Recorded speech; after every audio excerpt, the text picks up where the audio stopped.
Between England and France lies a small British island called Jersey, and one called Guernsey. They are the most southerly of the British Isles and are much closer to France than England. While they are British islands, they are not part of the United Kingdom, nor is the island nation really a colony. It is a dependency of the British Crown, kind of like Guam and the U.S. Virgin Islands are protectorates of the United States. It has its own government, but is under the ultimate control of the Queen of England, just like members of the British Commonwealth, such as Canada and Australia, have the Queen of England as their queen.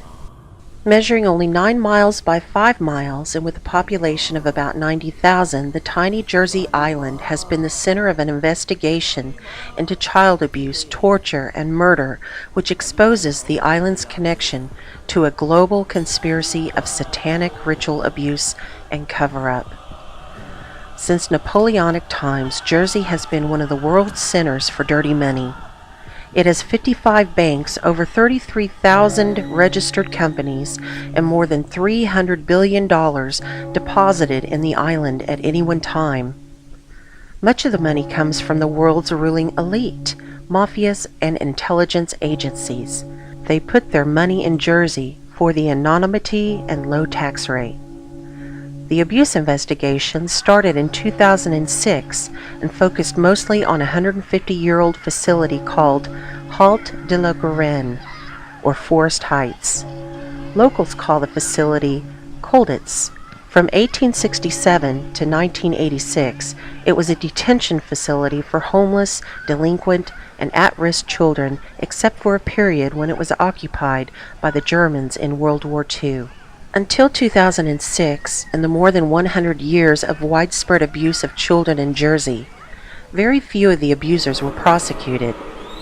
Satan worshipper Edward Pasnow, the Beast of Jersey, was given a 30-year sentence in 1971 on 13 counts of raping girls and boys. The Jersey building contractor kept foster children and played Father Christmas at Haute de la Garenne in the 60s. Ronald George Thorne spent 12 months in prison for gross indecency between 1983 and 1984. Leonard Miles Vandenborn was jailed for 12 years for the rape and indecent assault of 2 young girls in the 1970s and 1980s. Children abused in Jersey have long complained about the abuse, but their cries for help were ignored and successfully covered up by the island's rulers until recently. In 1991, police in Cambridgeshire, England, raided the home of Neil Harcourt, who abused children in Britain and Guernsey, and was a social worker from Jersey, supplied child pornography for a huge international sex ring, yet police did not investigate further. Stuart Sievret, the island's former health and social services minister, was fired from Jersey's governing council in 2007. And arrested when he tried to expose systematic abuse of children throughout the Jersey social services. Jersey's Sea Cadets program, and well as other Jersey's children's homes, have been the subject of abuse investigations that were quickly stopped. Haute de la Garenne was shut down in 1986 as a detention facility and refurbished in 2004 for a 100-bed youth hostel. During renovations, workmen discovered a trap door leading down to the underground chamber in which shackles remained, yet there was no investigation into why a children's home would have such a secret chamber with shackles. After decades of complaints by children who were abused in Jersey, it wasn't until 2006 that Jersey police even pretended to start an investigation. The investigation plodded along until November 2007, when 2 sisters, Karen Coote and Kathy Lee Moynier, publicly revealed that they were sexually abused at Haute de la Garenne during the 70s. Their courage in going public burst the dam of silence, and more than 160 others came forward, forcing police to stop stalling and conduct an actual investigation. The investigation focused on hidden underground chambers and pits, which had been filled with dirt and in some cases booby-trapped. Other parts of the grounds also yielded bone fragments. Excavation of the chambers supported charges of horrific torture and murder of children going back to some time before the 40s. Investigators found numerous children's bone fragments, nearly 40 teeth, and blood remnants. One chamber contained a concrete bathtub splattered with blood. An incinerator contained bone fragments and teeth, indicated that child's bodies were dismembered and burned in the underground chambers. Another chamber was filled with half a meter of lime. Investigators claim that they don't know why the lime was there, but lime is typically used to speed up the decay of bodies. Given the fact that body parts were found in other chambers, it is possible that body parts were in the lime as well, or if the chamber had been intended for body disposal but not yet used. Only a few of the more than 40 accused have been charged. Only those who were low-level employees and not involved in the satanic ritual abuse were investigated. Michael Aubin pleaded guilty to charges of indecent assault on young boys when he was a resident at the former Paul de la Garenne Children's Home. He served less than 2 years on probation only.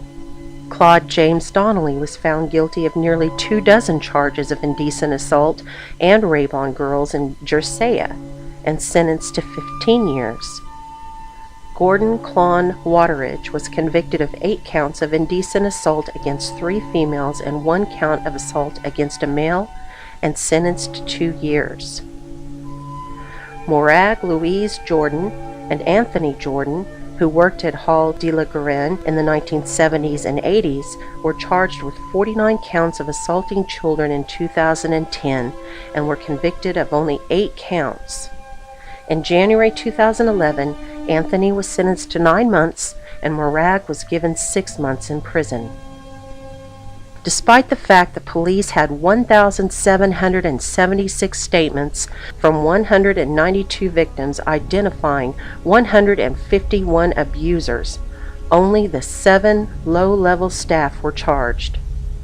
Police have long had more than sufficient evidence for more arrests and indictments, but orders from higher up have prevented prosecutions of any but the lower-level perpetrators. In November 2010, Acting Chief Inspector Allison Fossey claimed that no one else was charged and the inquiry would draw to a close. Some of the guilty parties, such as former Warden Colin Tilbrook, who raped children at Holt de la Garenne, and his own foster daughter, Tina Blee, will never face justice in this world because they are already dead. Despite the physical evidence, sworn testimony, and witnesses, it is unlikely that anyone else will be charged, or those in the government who actively supported and covered up the abuse will ever be held accountable. Victims will have to pursue civil lawsuits to find any measure of justice.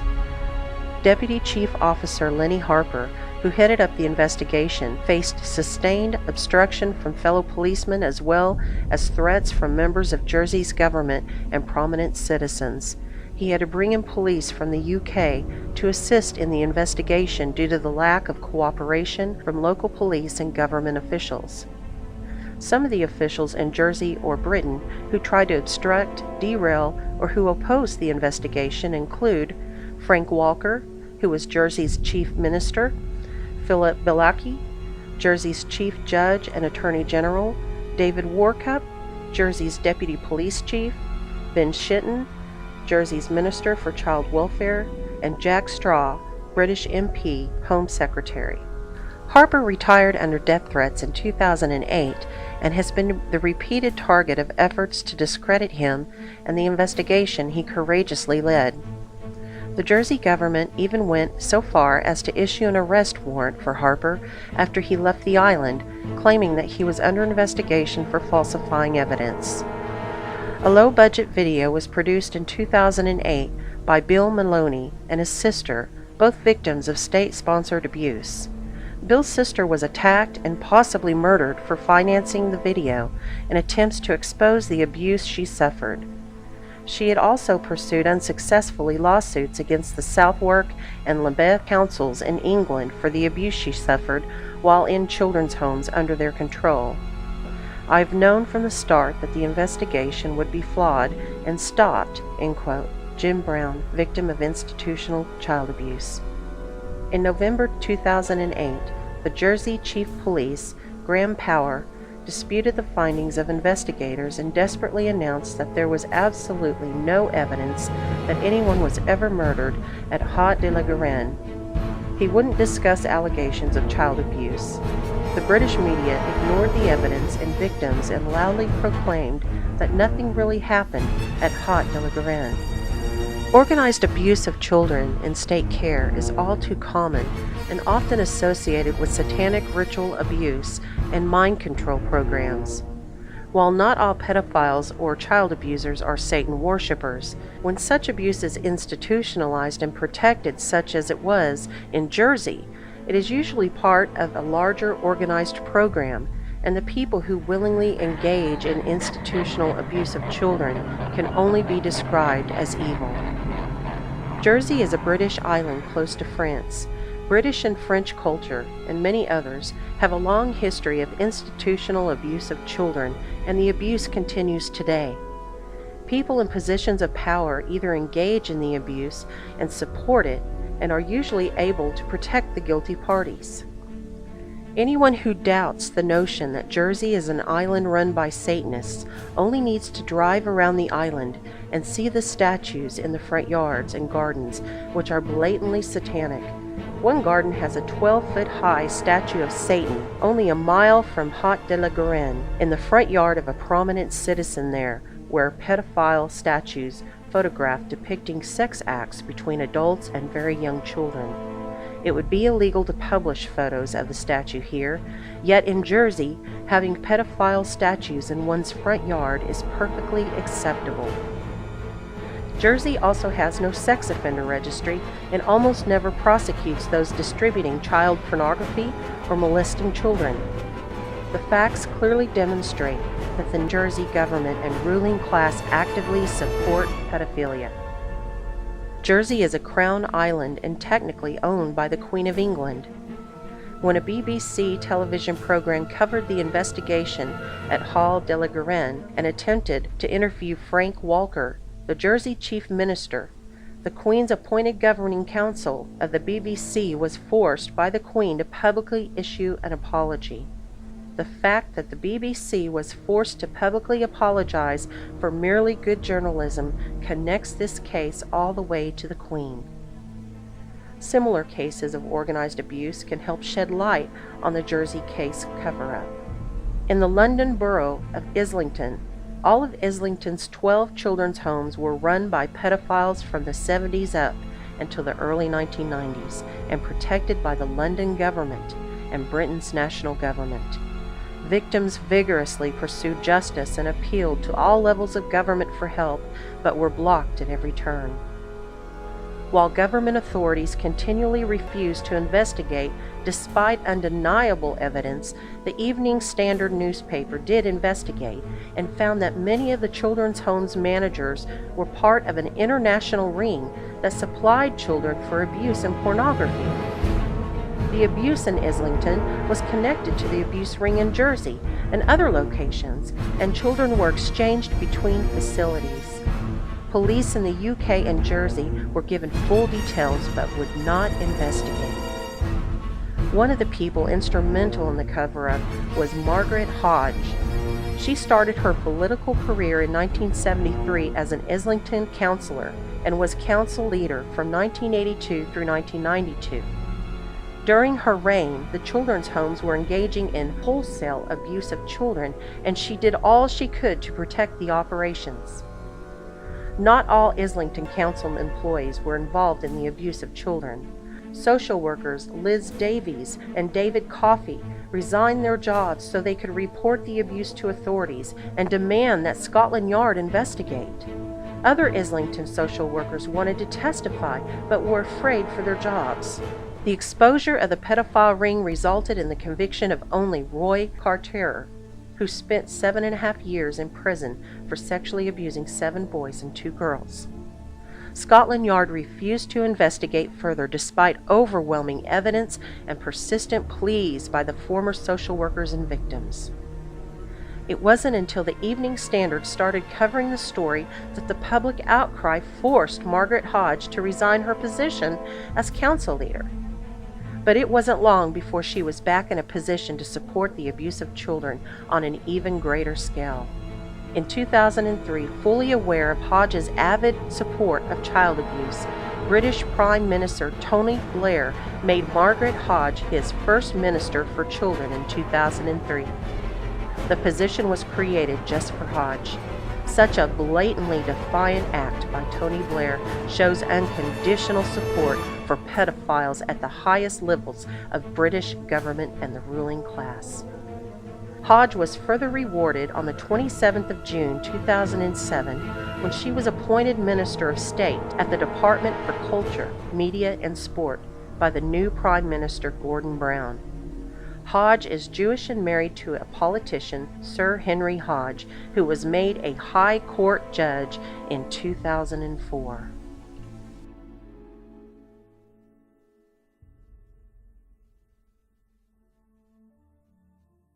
The Sea Cadets is a paramilitary program intended to teach children seamanship skills and prepare them to work in the Navy.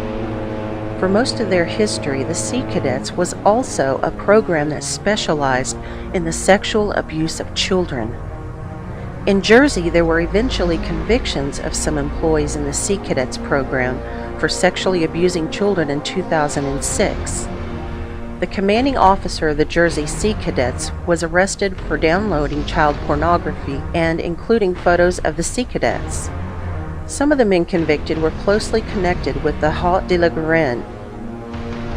In 2006, the Canadian Department of National Defence, D&D, settled a class action lawsuit for the sexual abuse of more than 200 children from 1964 to 1980. The abuse occurred on the HMCS Discovery, stationed on Deadman's Island in Vancouver, British Columbia. Cases in other Commonwealth countries have not been as successful. Despite overwhelming evidence, in the UK, the Sea Cadets has been an institution of abuse for thousands of children, and the government continues to protect the abusers to this day. One example is Lieutenant Commander Alan Waters, who worked with the Sea Cadet Corps in Britain for more than 30 years and was widely known as a pedophile. Waters was officially caught in a compromising act with a young cadet while he was commanding the Clapton unit of the Sea Cadets in London in the early 1980s, yet was merely reassigned to another unit and promoted up the ranks of the organization. As a reward for his continued sexual abuse of children, Waters was appointed superintendent of the Sea Cadet Training Center in Portsmouth in 1996 and was put on the Sea Cadets Governing Council.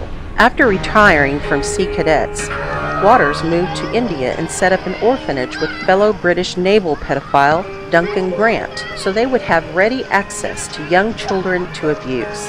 In 2006, Waters and Duncan were finally jailed for child sex abuse in India, yet the corrupt Bombay High Court acquitted both of them on appeal. As of August 2008, Waters remained free but unable to leave India until he comes up with more payoff money. Despite the case in India, the British government has refused to investigate the charges against Waters by his many British victims. The Islington and Sea Cadets cases clearly show that extreme abuse of children is supported at virtually every level of government in Britain, and that Britain's leaders continue to go to great lengths to protect and reward those abusing children. The same is true in many other countries. One of the most important and well-documented cases of government-supported satanic abuse of children is a case commonly known as the Franklin cover-up.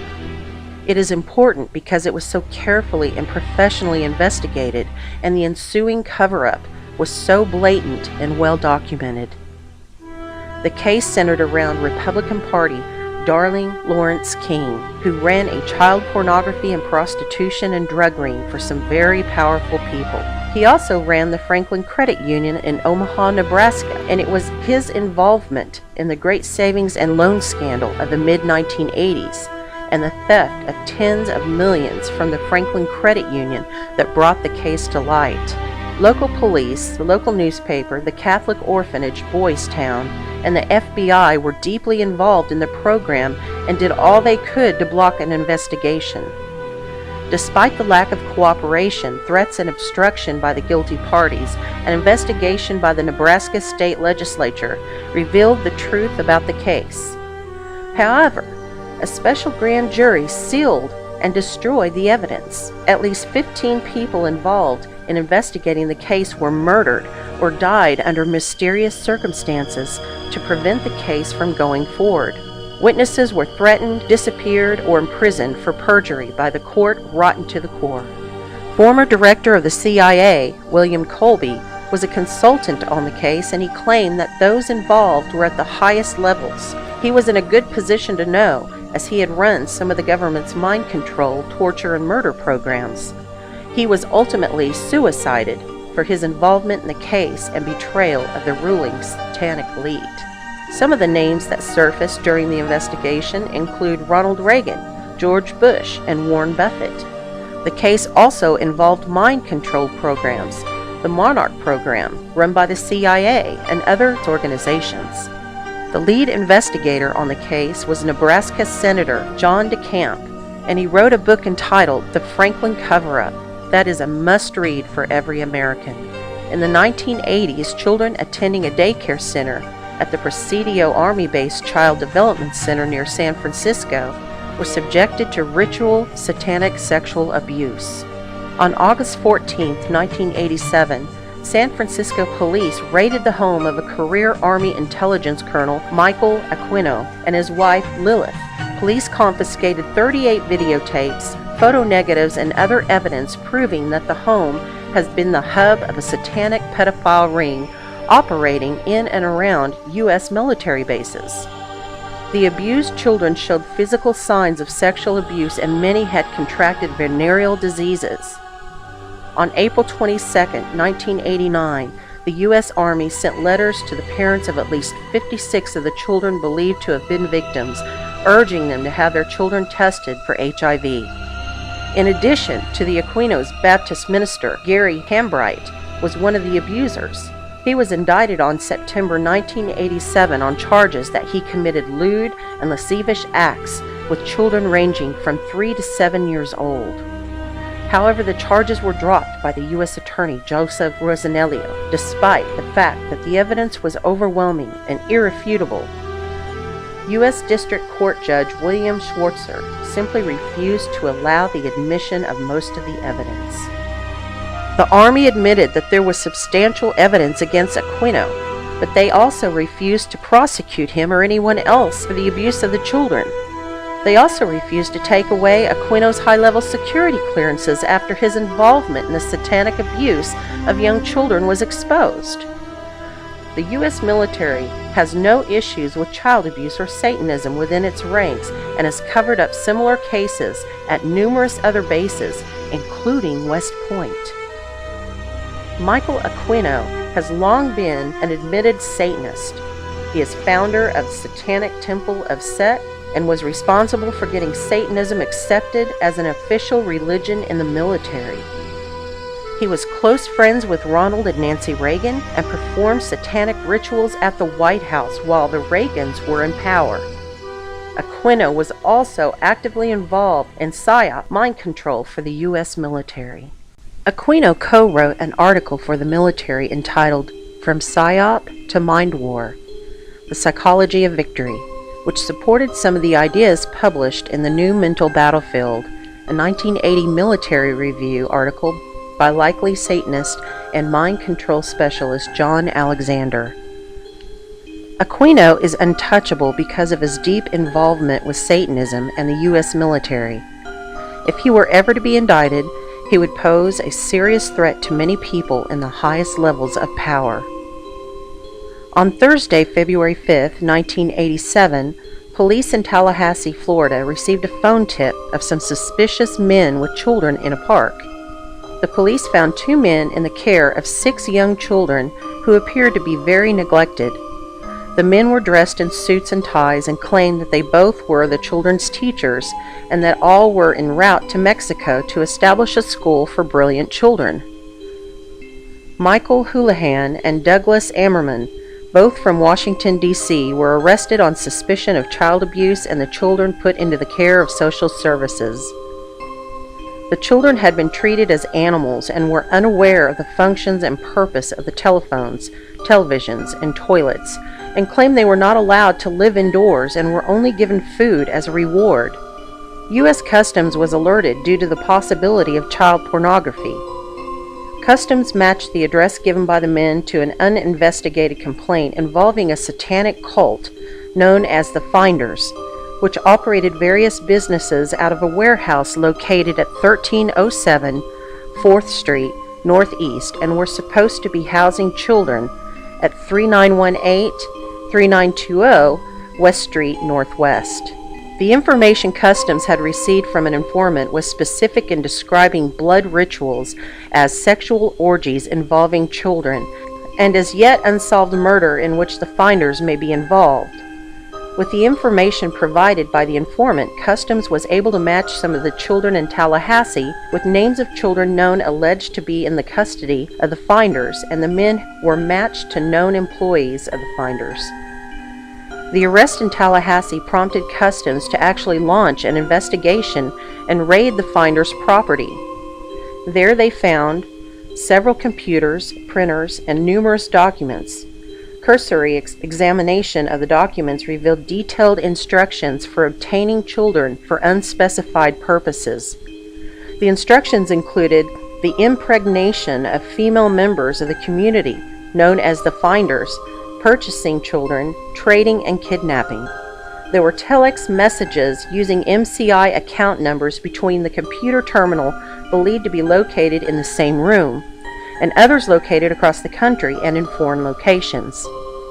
One such telex specifically ordered the purchase of 2 children in Hong Kong to be arranged through the contact of the Chinese embassy there.